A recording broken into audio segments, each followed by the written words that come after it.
live stream. Want to say thank you to all you wonderful people that are joining us today. Do me a favor, and for those of you that are joining in, whether you're on LinkedIn, YouTube, any of your socials that we're connected to today, do me a favor, talk to us a little bit about where you're coming from. We want to hear from you. Again, the reason that we're doing this is because this is all about community today. So it's all about you. We're all here today, and I have some amazing, wonderful people with me. Look at this. Look at these great faces on here. They're all over the place. Look at this. So I got Joy. Joy, how are you today? I'm fabulous. Thank you so much for having me, Juan. This is going to be fun, Joy. I'm looking forward. I got Wes Spencer with me here. Juan, what is up, my friend? I think we just nicknamed you Dom Juan. So what's going on, my friend? You guys actually, funny story. My middle name is Adon. And so if you flip it around, it is Adon Juan. So it's just funny that you say that. Henry, what's up, my man? Hey, man. How are you doing? Thank you for being here. Yeah, I'm excited to be here. Thank you for including me in this. 100%. And then Matt, my friend, my good friend, Matt Lee. What's up, brother? Man, I'm so happy to be here. Thank you for getting this all kick-started and, helping my parole guy let me out so I could do this. But no, it's fantastic. I'm home. I'm actually in my home studio for the next week and a half, 2 weeks. It's nuts. I'm going to get a lot of content put out and stuff done. So I'm in a really good space right now, Juan, if I'm honest. So all of you guys always make me super jealous because your backgrounds are so fantastic and I live on this virtual background. I'm just like, all right, I got to fix this. That's my next. Wait, that's not your background? That's not your real house? I thought it was yours. Oh, man. You outed yourself. Yeah, right. What even is reality now? Yeah, I know, right?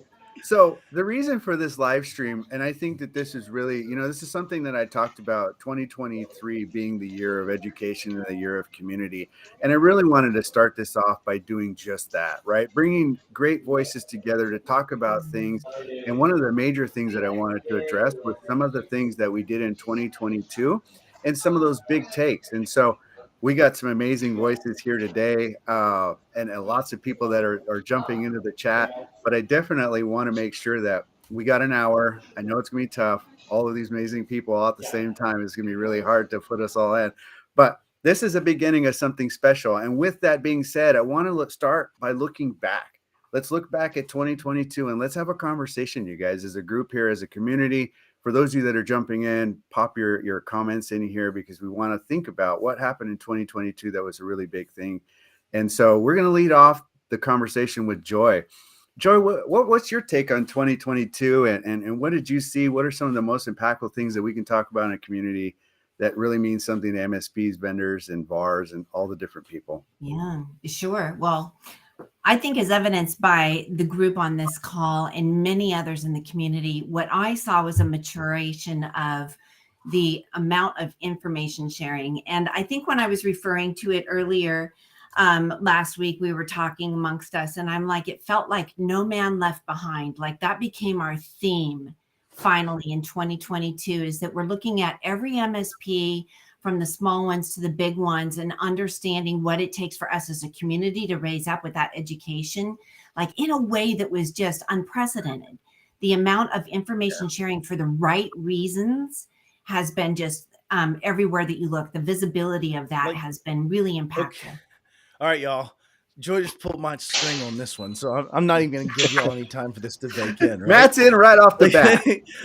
Seriously, like a lawnmower, that single fire, right? No, seriously though, I think you're right on. We have not only a change in how much information is being shared and for the right reasons, which true story, but we're also having an adoption and an absorption of that and actually putting that into practice. Like we really are on that precipice of actually driving towards something. So I think you're 100% correct on that. But then to the right reason conversation, I think that's one that really triggers me so much is that marketing and or sales and or traditional space wants to always have this call to action, this tying it to numbers. And then we measure those nums and but if I teach them, they will grow. And if I teach them, they will be more secure. And if I teach them, they will be able to do this in a way that moves them forward.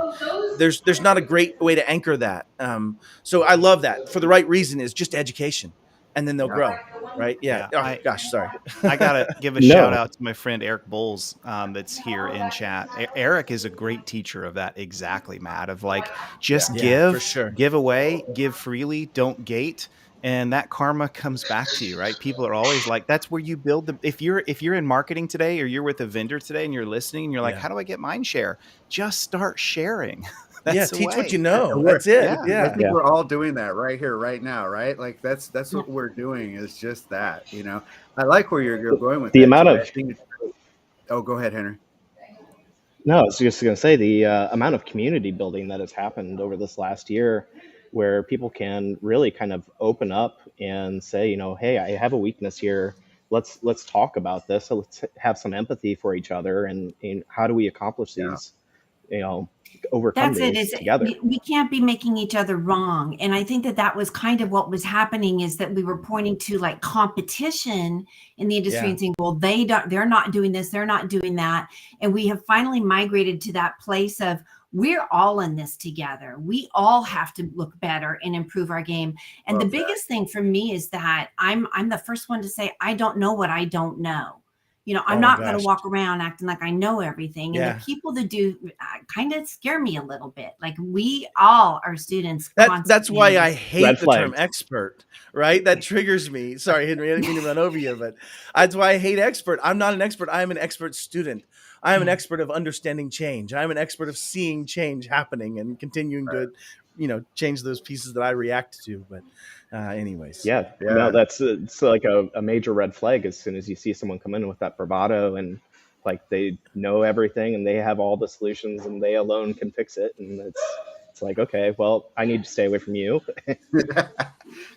Yeah, it's interesting you say that. You know, I oftentimes I hear that a lot, right? And you know, even when we created our master classes this year, you know, one of the things that I was thinking about was looking back to last year. It's like we aren't a jack of all trades, but we can become a master of some, right? And you have to be really good at those things. But I think to your point, you know, through that education and that honesty, it's really just experiences around failure, right? And I love where you're going with that, Henry, because I 100% agree. I think, Joy, to your point, I think us becoming really transparent and having humility and accountability was huge in 2022. I think we all kind of said, all right, we're getting beat up on the field out here, guys. Like, what we got to true up. And I know, Wes, I mean, that's one of the things you wanted to talk about.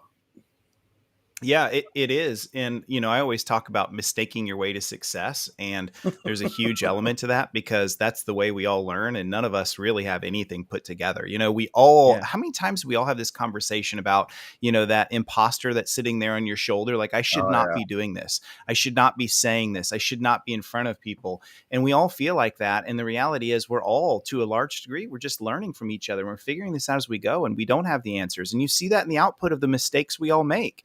That's great. We should celebrate those things. We should embrace them and love them because I'm seeing this. We grow up through mistaking. We don't grow up through succeeding. Yeah. No. I love that. No, in fact, you oftentimes grow down through success, right? And True. oftentimes you grow to mediocrity through success. And I think it's failure that, and I think maybe that's a point that I'd like to take. Maybe when you talk about humility, there's really this aspect of just being okay with yourself. And I think when you get down to this, when you make failure the thing you are avoiding the most, I don't think you're being honest with yourself, right? How many times did you fall off a bicycle? How many times did you get hit in the face by the ball before you caught it? If you have eyes that point in different directions, right? So, yeah, I think it's about the failure. I agree with that. Yeah. So let's talk about the second thing, right? And obviously 2022 obviously is built on looking back and understanding our failures. Some of the things that I know was a challenge in 2022 was, you know, there's been some conversation about things that started in 22. And Wes, do you want to lead off with our second thought for 2022? Yeah, I don't remember what that second thought is. Are we talking about what's happening just in the regulatory and insurance landscape? Was that it? Yeah. Okay. Just making sure I didn't go totally off into left field. He's like, I'm on another track, Juan. Yeah. It's okay. So It encompasses both of my points, but I'll come Yeah. up with new ones. I don't even care. How about this? I'll get us kicked off, and then Matt, you just jump in deeper. How about All right, that? So, fair. yeah, we're seeing this, right? I mean, we've seen for a while what's happening. We are seeing MSPs get picked up in the regulatory landscape, right? Where Matt's going to talk about that in a minute. No doubt, that is a ball that is moving that cannot be stopped, but it's slow moving. It's going to take time to get there. We're going to see that in iterative steps. But what we've seen for a while, and I even mentioned this on a keynote stage a while back, was we're going to 2 years ago. It was insurance is going to push this further than and faster than anything else because they're the ones with the teeth. They're the ones that have the ability to say, this is what we will cover and this is what we won't, which gives them the right to say, this is an investment that we're going to make that is risk aligned with us, right? In other words, this is a category of security maturity that we're okay with, and we will take the risk on you and covering you. We will not cover you over here because of what you're doing. And I'll just say this quickly. I run into all these conversations with clients, CEOs that have been stingy, that have not understood security, that don't want to budge, don't want to move. And then big bad insurance comes in and forces something on them. And here's what they do. They don't just go, oh, that's so wonderful. They go, but fine, we'll do it anyway. Not kicking and screaming, but I get it. I'm not happy about it, but I'll do it. Yeah. That's great. That's a step forward for us, right? And so we're seeing insurance really push that needle for sure. Yeah. Well, and I would say you guys have... Sorry, Matt, go ahead. No, after you, sir. We'll have us a Canadian standoff. Well, I would just call you guys out for the amazing work you guys have done to help further that, because a large part of it starts with just the awareness for MSPs of the amount of liability that they've been holding for their clients. And this wider world of cybersecurity and regulatory compliance that if they don't know that it's coming, they definitely should, but just, that education piece and building that awareness, you guys have done an amazing job over this last year in doing that and continue to. Well, I'll take on what Wes said, and I'll actually I don't know who this is because their privacy settings are set efficiently, and I appreciate you. But agreed, insurance companies will regulate MSPs far faster and probably more effectively than the government. And I'll touch on this, right? So my two pieces that tie to what Wes was saying, Juan, would have been, the first one is we had Congress for the first time define MSP. That was part of the Omnibus Bill in March of last year, and it was part of CIRCIA, or Critical Infrastructure Reporting Act. And so as you look at this, it says if you're touching technology, and it's not all that landmark, right? It's not all that watershed at this stage. What it is, however, is a glimpse of a awakening beast that takes a very long time, understanding the risk and starting to matriculate the end of it, right? At some point, there was a risk of looking funny with a haircut. And so for God's sakes, the Board of Cosmetology system was born across the United States. We're heading there with us from a cyber perspective. Okay, that's my opinion.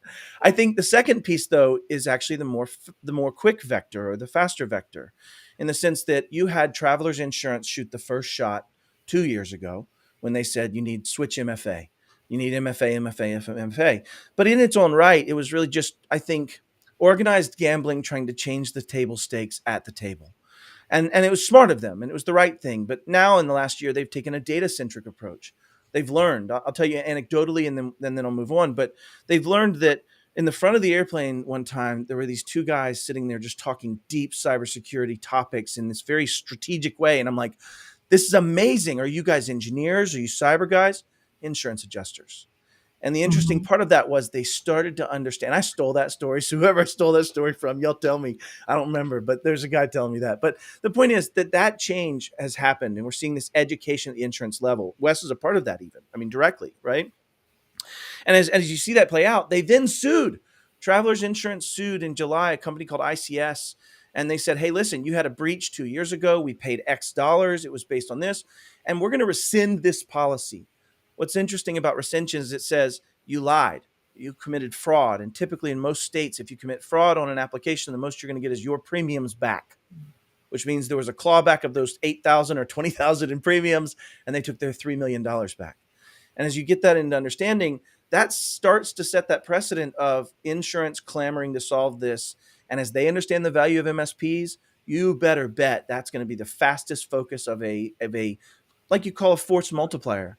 If we can make all these MSPs comply, then the constituency below that is an even larger factor. And so I think last year was the year of insurance shaping up to be data-centric. Now, they don't have the answer yet. Yeah. but they are True. definitely data centric now, in my opinion. So I love those points, and I think it's really important. And I know, Joy, one of the things that you talked about from 2022 was, no person left behind, right? That whole mantra behind that. So as we think about some of the things that shaped up in 22, as Matt and Wes are mentioning, what is your thoughts on that? You talked about that no person left behind. What is your mantra there?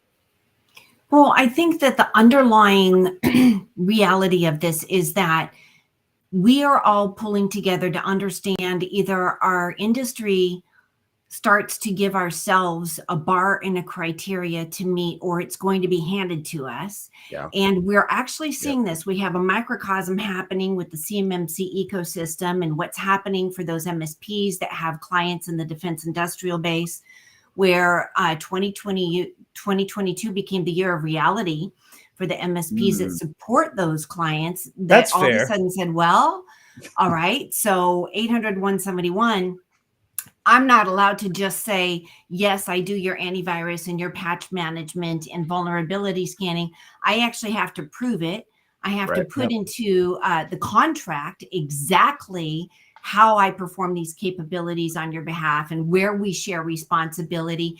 And SH blank T got real really fast for those MSPs. So what it did is it forced a segment of the MSP population to say, I'm walking away from this. I don't think I can do it. And those that are staying in, this is for me where the no man left behind comes in, is that we're going to have to find a way to do this where we live, eat, and breathe that specific framework if we're going to stay in that industry, right? If we're going to support that industry. And that means that at the most foundational aspect of how we perform our services as an MSP, everything has to be rethought. Our security stack, our own behavior, and the way that we deliver services, and security culture overall becomes the only way that is successful. So y'all know me. I've been talking about security culture since 2014, how important the culture is at the MSP. And not only do we have to do that internally in order for our own frameworks that we choose to align with to be fully baked in, it's the only way that we're going to be able to guide our clients in doing that. I like that.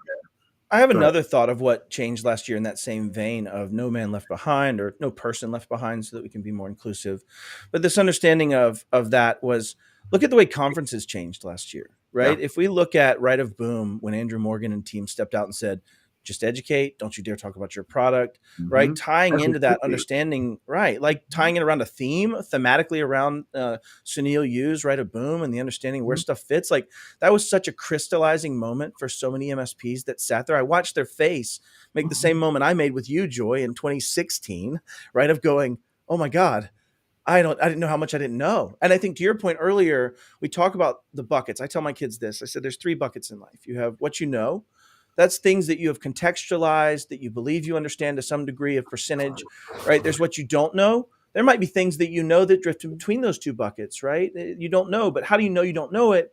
Is because you have contextual anchors, right? If you touch stove hot, you don't know how stove hot.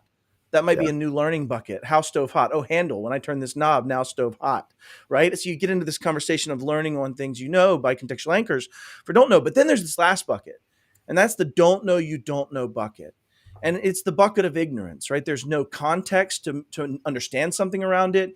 It's why my grandmother still referred to my computer as that magic box, right? There was no understanding of electricity and transistors and the way they functioned and resistance and those things. So the point being, I think what this year has been is so many people have had stuff in their don't know they don't know bucket dumped heartily into their don't know bucket, right? And I think that has driven this pursuance of the education around it. Maybe I'm just being optimistic. Go ahead. Can I kind of take a bit of a hot take on that? Because you're right, Matt, and maybe I'm just going to say this now while I have the independence to say it, and then maybe one day I'll eat these words. But when you talked about, like this organic creation of, like, I call it like Among Us content that's made by us, among us, for us, that is so pure and so needed. And the conference space in particular has needed that. And I'm not calling out anyone in particular, so do not read into this. but there's a lot of money that goes into conferences. We know that, right? And there should be. That's okay. Sure.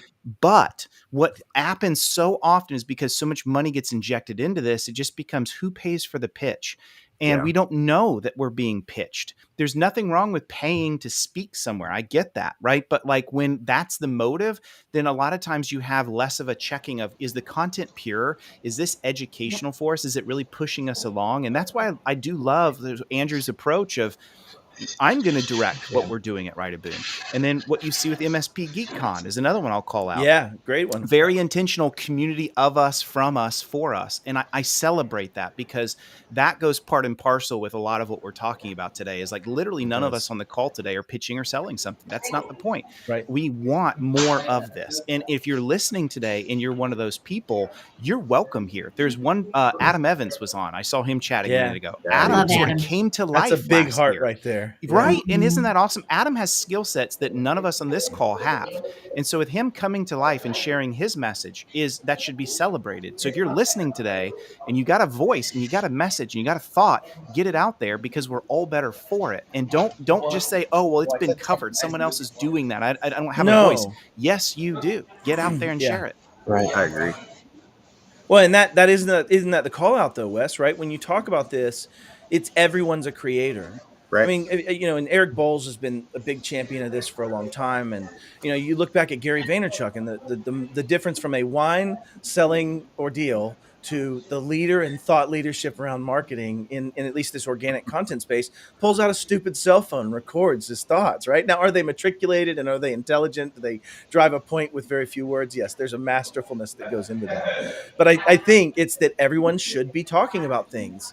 This is, if you are thinking about thought leadership being the equity, then go have thoughts. I used to tell people when they ask, why do you do all these conferences? Why do you get involved everywhere where they ask you to, for the most part? And the answer was, you can't be a thought leader if you're not sharing your thoughts and finding out what's wrong and learning and going forward and being corrected or pulled aside and asked questions. And There's so many intelligent. Go ahead, Henry. No, I was just going to say, there's so many intelligent people on this channel too, that with so much to offer. And it's not like the space is getting any simpler. I mean, the growing complexity of everything is mind-boggling, and you can't be an expert in all things. So identifying those people that have value to add and pour into you, and building that group of advisors in your team to help you, I think is crucial. Yeah. Joe, you were going to say something. Well, just the being corrected and being open-minded and asking questions. That's one of the most important things I did over the last year, was start to teach assessors a certification course and talk about daunting. Like, I was like, who am I to be teaching assessors? And I don't let that ever stop me, because I learn so much when I teach these classes. And over time, I become a very good instructor, because I already can get in front of what I know people are going to be asking. But just like Adam Evans, I have this attitude of, I'm going to tell people what I don't know and ask them for help.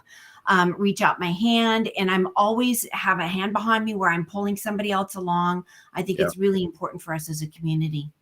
And I think that, and I say this often, I don't know everything, but I share where I failed every single place that I go. And then that's the big thing about leading the community forward, is just being transparent about it, helping, helping people move around those skinned elbows and bruised knees. But also looking at it from a different lens. When I met Matt Lee, I remember when we first met, he goes, I don't know if I like you, but what you're saying might be just right. And I don't know, it's in my head, and I don't know why it's in my head, but I'm going to have to think about this. I'll let you know if I like I've gotten softer, Juan. I don't start with that anymore. I second with And that. to this day, we wonder if he still does like you. I'm pretty sure he I love still me some doesn't, Juan. but he tolerates me, because we know that we look at things from a different lens, right? And it's like, he looks at it from the tech side, I look at it from the business side, and that's the difference, right? So, and it's really funny to believe that we're both techs in our own rights. But I remember the exact conversation, actually. I even remember where we were standing. Oh, I It was remember it about too. MSP points in Puerto Rico. Yeah. Oh, man. So, and I think that, and I didn't say that. Actually, Keith says, Juan says, I told him I know everything. That is not true, Keith. I don't know anything, actually. Sitting in this room, I feel small. right? And I think that, to your point, what you mentioned a minute ago, Wes, a lot of us feel that way. And I think that in 2022, if I look back, there was a year of growth there. And I think that the MSP community, again, through transparency, vulnerability, and just being truly honest about where we're at, we grew a little bit. So that's one of my takes on 2022. But Henry, I know you had an interesting take on what you see in 2022. What's your thought, buddy? Man, there were a lot of interesting things that happened, but I think one of the undersung developments of 2022 is the whole RPA hyper automation piece that I think is really going to revolutionize True story. MSPs moving forward. And I don't know that it got enough press for how instrumental it's going to be for MSPs moving forward. And Wes, I know Right. you're pretty knowledgeable into that area, but Just pulled yeah, my string, Henry. yeah, You sorry bastard. You know, you're 100% right. But here's the point. Let's talk about the factors coming together in 2022. I always talk about this on stage. I said, listen, if I start a company today, if I close my eyes and dream, and me and Wes were starting this awesome company, is there any chance I spin up a server? Is there any chance I even rent data center or colo or even Azure resources for that, or AWS? Probably not, unless I'm writing code or hosting a platform in some form.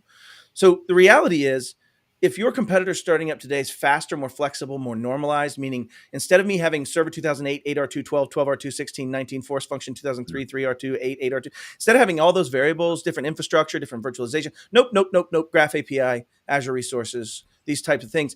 And so when that density comes down to that number of variables, when you now have a very hundreds of variables instead of millions of variables, RPA and the automation capabilities that can happen can automate experiences. You can actually onboard a customer, have the first email that goes out with the video ready and curated, have the project plan kick off for creating the actual detailed knowledge gaps and things about what the company does, onboarding their MFA, onboarding. You could actually script the experience of human resources and technical. Yeah, it's nuts. The complexity that we were talking about too, that's growing. You need a force multiplier, and that is a force multiplier for MSPs, whether they realize it yet or not. Or it's a commodity replacement, right? Like that's a commodity at some point. That's table stakes. So anyways, sorry, go ahead, Wes. No, you're good. I agree. I think I like that you mentioned that, because whether you call it RPA or not, what we're really talking about is like this push for, maybe I'll say it this way. When we innovate, what comes next is we automate. Automate always follows after innovate, because we push the needle on something. We're doing something we've never done before. We're like, wow, this is cool. This is solving for a problem. But then we run into that. How do we scale that? And that's where innovation always comes. You look at IT. No MSP really cared about automating anything in the beginning, but they're like, I'm going to start doing this managed service journey. Pause. Let's talk about it this way. Let's talk about just a process or a project. No MSP cared about writing it down because they had heroes, people that could come in and do the tech work. But when they wanted to scale, they now made it a process that you referenced in IT Glue or some other story, right? So anyways, Wes, continue. But I wanted to take it down right there to the nut and some bolts. Like, no, that's it, right? And so you see this in the original IT journey. That's where automation came in after we started innovating a managed service delivery model. You see it in security right now of like, we push the envelope and like, wow, we have these alerts and this enriched stuff we're seeing. Now how to automate, because I can't scale this. And we're seeing it come back full circle again into IT. And I would even say as an MSP, and there was good conversation, I think Eric started, of like, what is an MSP? Should we even call them that anymore? But I do think the future of MSPs is you're going to get into professional services, and you're going to be a digital transformation leader for your SMEs, and you've got to start preparing for that. Yeah, because you're going to start walking to that real estate agency and say, hey, we've been managing your IT for a while, but can we take a look at your business processes and understand, look at this, like all this PDF trading you're doing, and blah, blah, blah, blah, blah. That's the future. And here's the irony in that. You can't deliver security in a vacuum. Take that as a hot take. You can't deliver security without knowing the data. And if you are just now asking about their business processes, you are not delivering security. Yep. Like that's the end of the day. I mean, and this is the thing, right? I started talking about this earlier before 2022, and I was talking about customer experience as a service, right? And it's really the technology that it takes to deliver an experience in some meaningful fashion, right? So I always look at it from a business lens. It's like, I'm talking to business owners. I need to be talking about business things instead of tech things, right? And that's where I think, to your point, Wes, we know the tech. We understand the innovation, right? And with everything that's coming about, now we're just making it more simple for a click, buy, deliver programming, right? And again, back to what are we trying to deliver? And that's the customer experience and that automation aspect.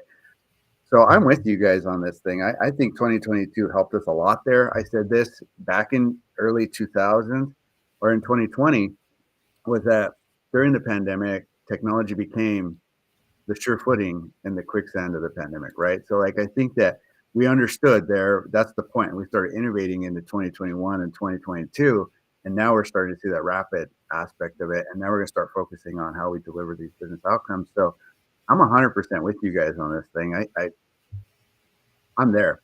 I can't wait to see it, but you're right. I like where we're going with it. To your point, Matt, we definitely need to start securing it. Yeah. Well, and So- I think well, go ahead. No, go ahead. Go ahead.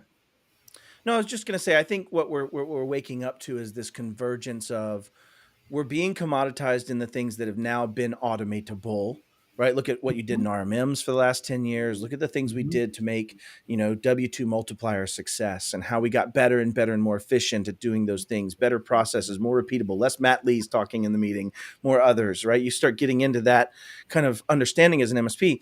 And the same things are now being woken up to in security.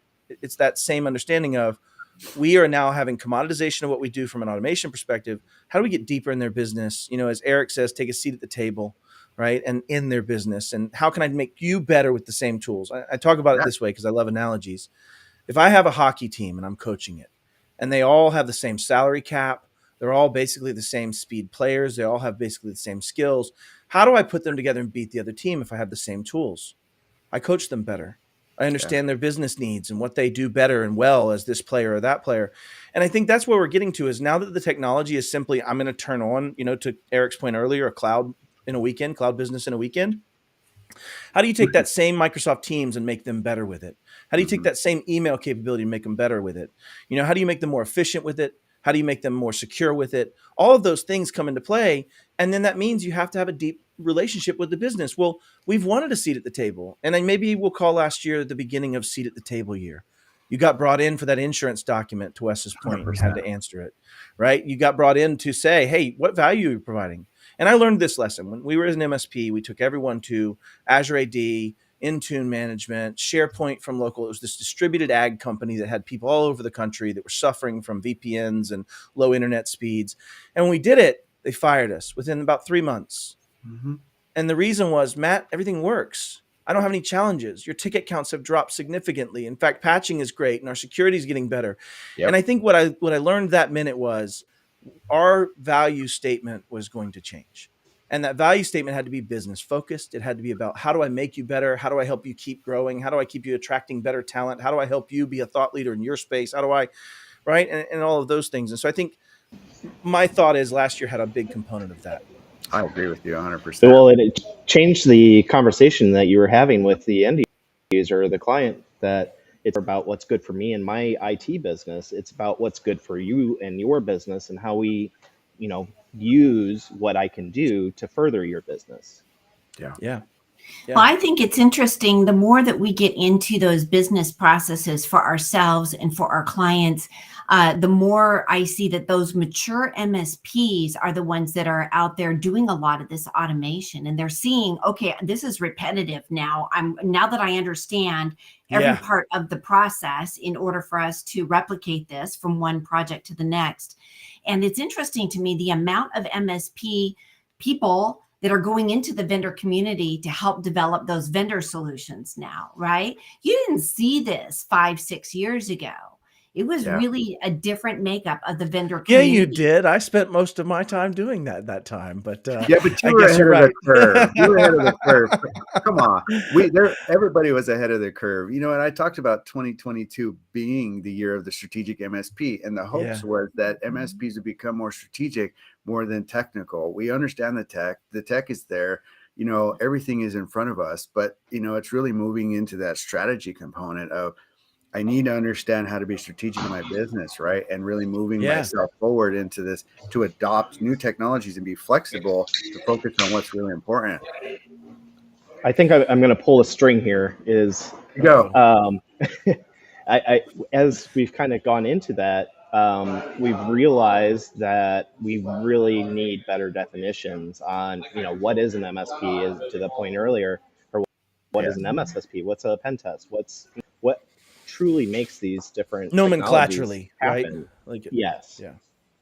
Yeah. And And I you know think what? that, Oh, sorry. go Keep ahead. going, Henry. No, go ahead. This is a Yeah, West string. just going to Go very ahead. quickly say you are right. We struggle with this in security. We don't have taxonomies and accepted definitions for very much of the security landscape. And that's a big, massive problem. Like Aaron Chernin always talks about, if I buy a CPU and you give me a GPU, I'll tell you right away the difference between the two, because those are Yeah. accepted definitions and terms. We largely don't have that in security. Well, and I think that's kind of the Carter has pills effect, right? Like, I think there's a challenge of, in a vacuum and market where there is a lot of low maturity. And I don't mean this negatively or diminutively in any way, but the maturity level of the overall MSP around security is very low, in my opinion.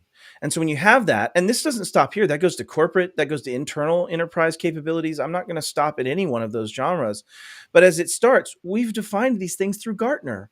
Gartner writes most of our stuff. What's XDR? It's what Gartner called it. What's MDR? It's what Gartner called it. What's, like, you get into these conversations where even not only do we have a taxonomy we all agree on, but it's usually handed to us by marketing people who don't understand the product. And you know, that also creates that challenge. And that brings Well, me, Juan, to, or go ahead, Henry. no, go ahead. You let me Well, I was going to say, earlier. It's all you now.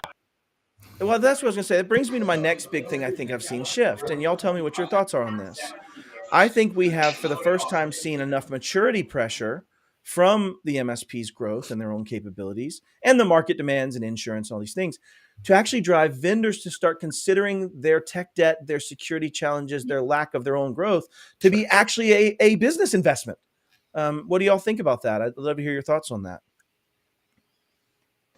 I think I'll tell MSPs you are just getting from better about this. asking the right questions.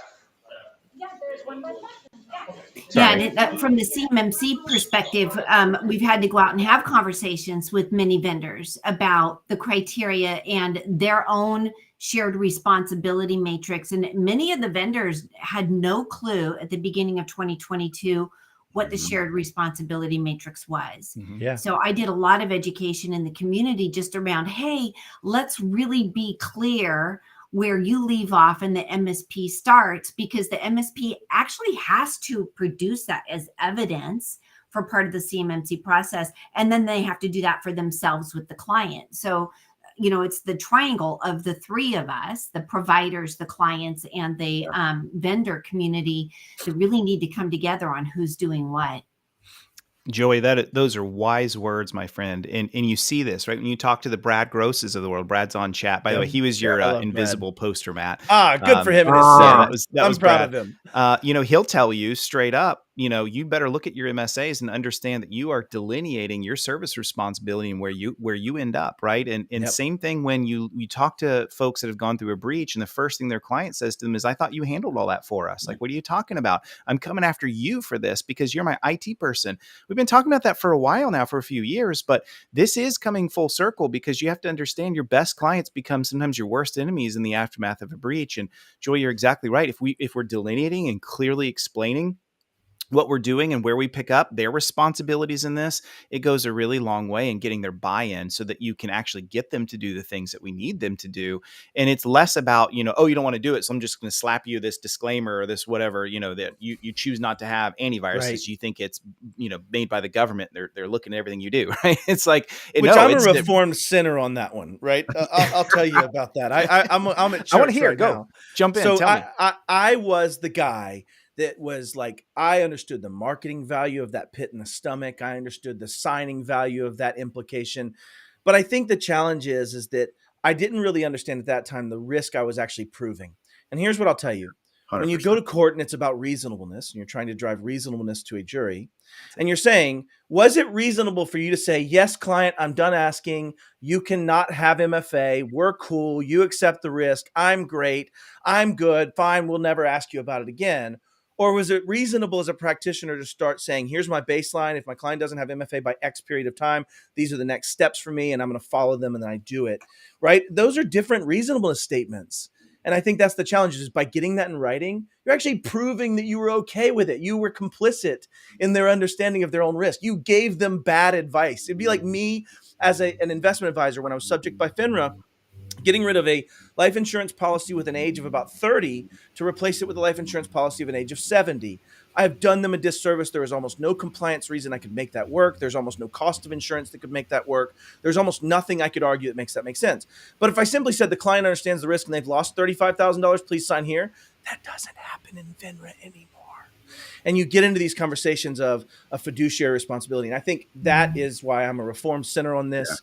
I was the preacher of that. I'm now still a big fan, though, of saying, I'm turning this on. If you don't want it, please come see me. And that might be the decision of an exit. Because I just turned on enough revenue. Yeah, sorry. Hit the show on Keith's comment, because Keith just nailed it. Yeah, right there. You've got it right there. This one right here. Yep. Yeah. Now you get into the laws of unscrupulous advantage, waivers of admission or failure to educate. Preach it. You just did it in less words. You're smarter than me. See? I just said it. It's proven. Well, and the insurance industry is going to help to close that gap as well, like in the MFA example. Yep. Right? Oh, yeah. Exactly. Yeah, very much so. And go ahead, Henry. No, I think I've got some lag here, so I apologize. But you're good. no, that's there's certainly the insurance industry is really driving, because of the fiscal side of that. They're going to drive a lot of those definitions for us, and we need to have a seat at that table to make sure that we have a part of whatever that future regulation is going to become that governs us. Well, it's, I think we're okay to talk about Trustmark as a thing that happened last year. If you guys are cool with it, I've got a little bit of insider information, as most of you do as well, but I think I can put the fences on what's public. But as you also see it, last year was the year of frameworks, right? Yep. Joy, you've talked to me about a framework since 2016 when I first took your class. Okay, so I'll say for the proletariat, the overall masses, last year has become the year of the frameworks, where people understand that if I follow an external guide and I don't make it up and shoot from the hip, I am much more defensible in my actions by doing so. Like that basic, simple 100%. premise. That's good. But insurance companies have too. And so have now vendors. And so we're getting a common language, to your point, being derived from the adherence of frameworks. CMMC is another great example of that from 800-171 and the things that it brings in, the practices. And so we're normalizing the framework language, I think, through that.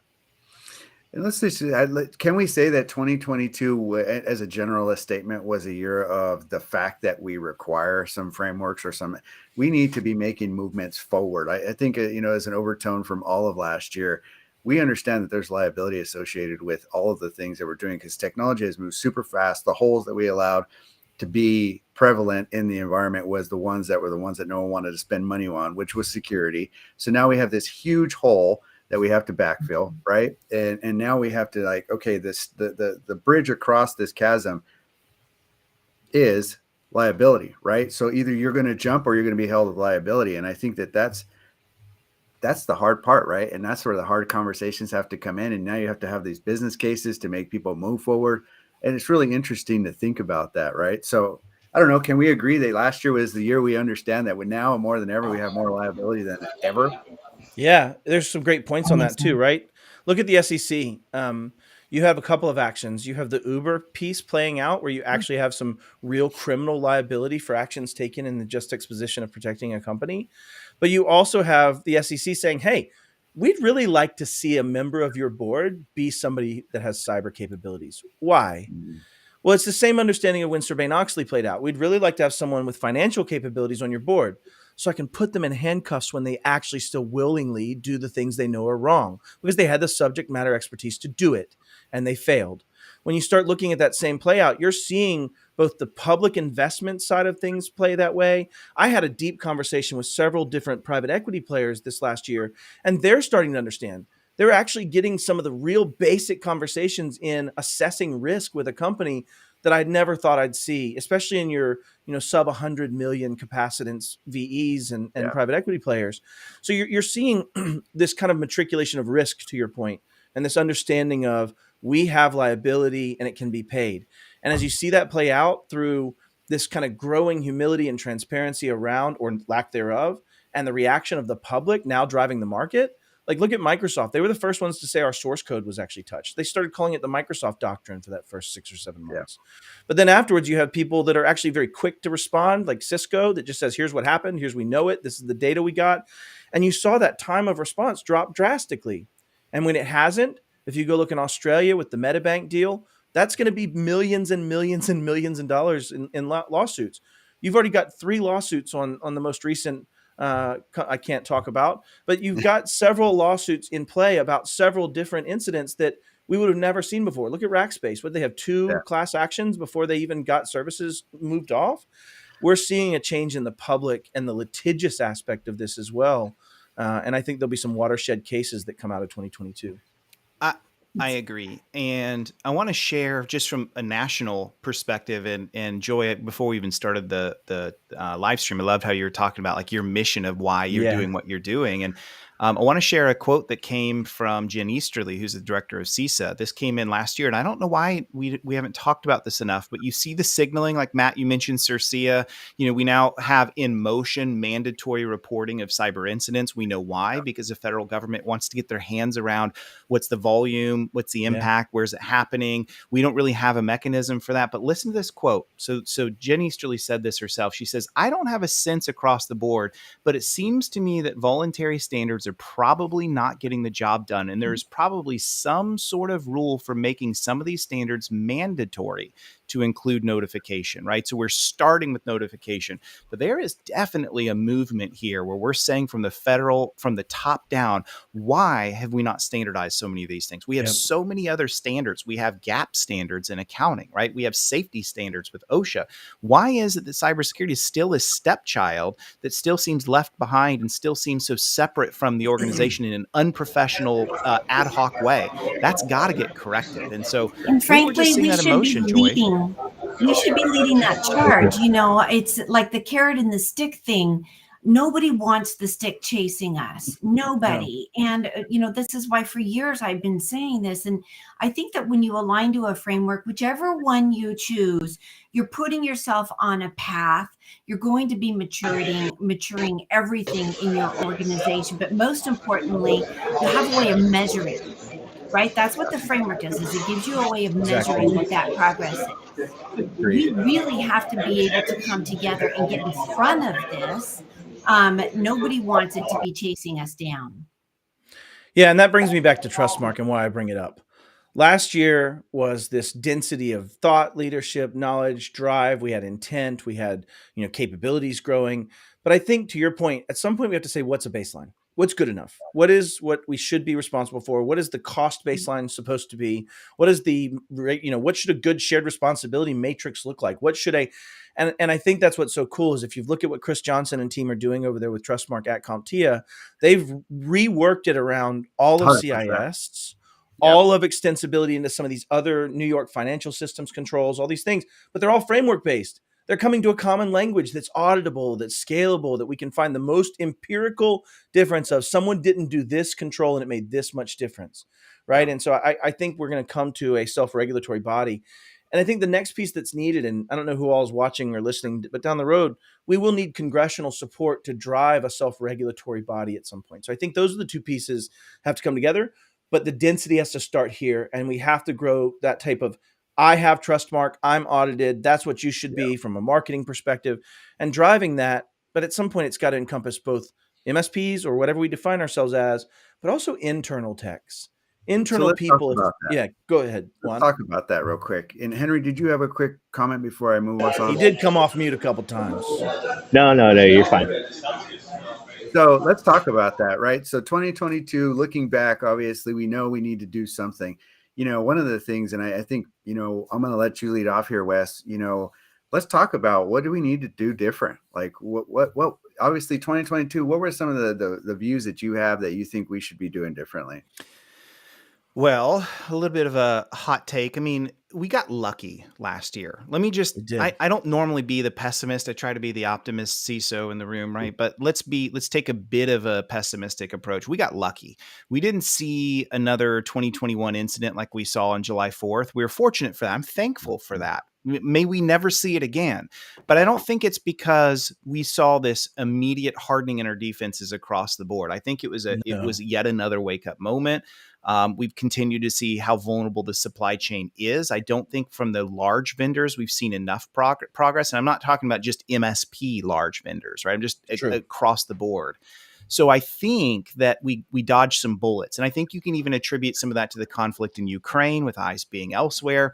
The insurance landscape corroborates this. We've seen a reduction in loss ratios. This is wonderful, right? But Juan, I think where I want to really go to is I worry about 2023. I worry about 2024 because we've made progress. We now understand, this progress and push towards standards and regulation. I applaud it, but we have not gotten anywhere close to the destination of maturity across the board, speaking for all MSPs. There are leading MSPs that are doing amazing jobs, but we are still, I think, pretty grossly far behind. And I just hope that if you're listening today, I'm not trying to scare you into action. I'm just trying to say, I think it's reasonable for us all to say we dodged bullets last year that I'm thankful for, but it wasn't because, we've done all these amazing, powerful things. So we have a lot to do in 2023. And I think a big push to that is saying, I will get to adoption. I will pick up CIS. I will pick up Trustmark. I will begin to standardize this with my clients. I will begin to say, I'm not taking no for an answer in what we need to be doing for our clients. I will take that education journey and start teaching them what matters.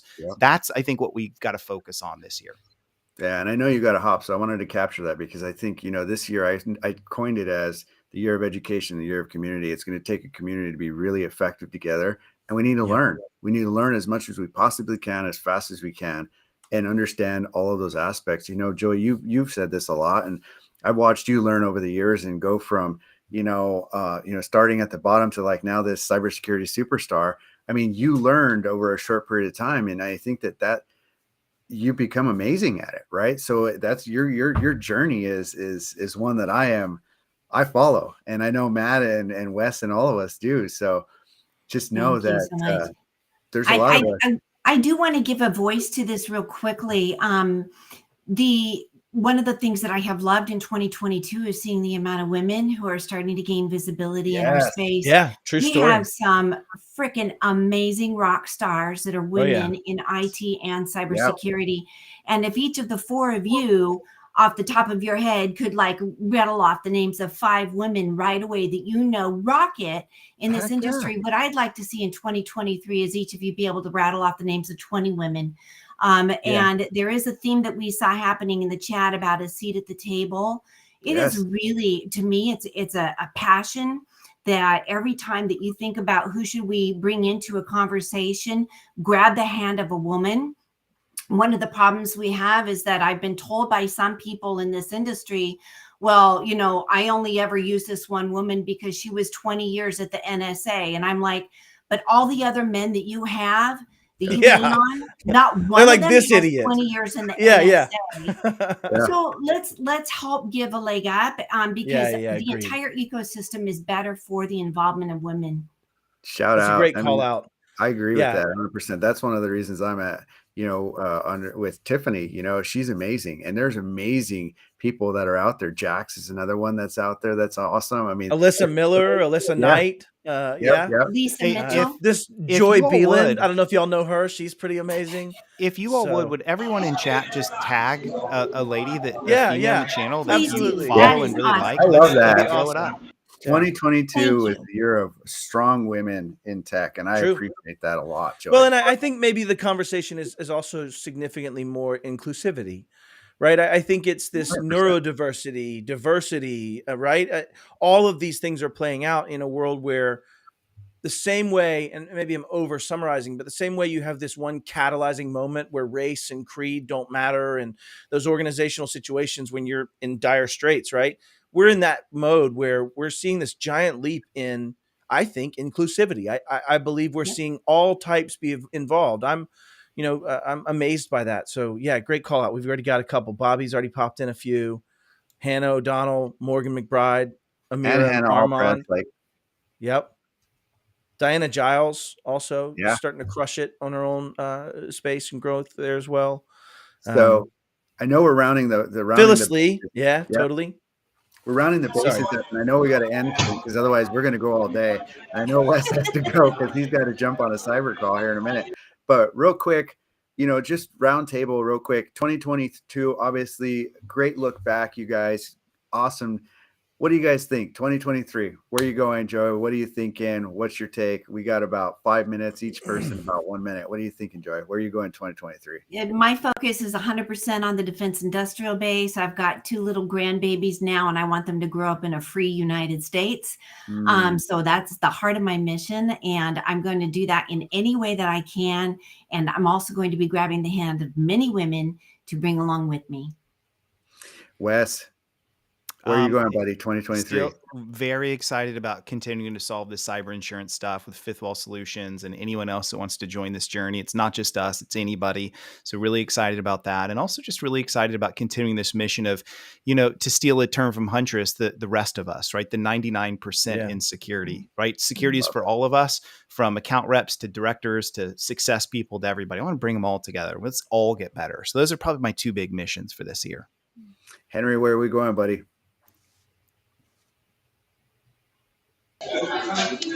A big thing for me is helping other MSPs and adopt a security framework in a more efficient way, and help raise that bar for everyone that's involved. And I know, Matt, you're involved on some of those things with me, but I think that that's going to be crucial for us to really move forward.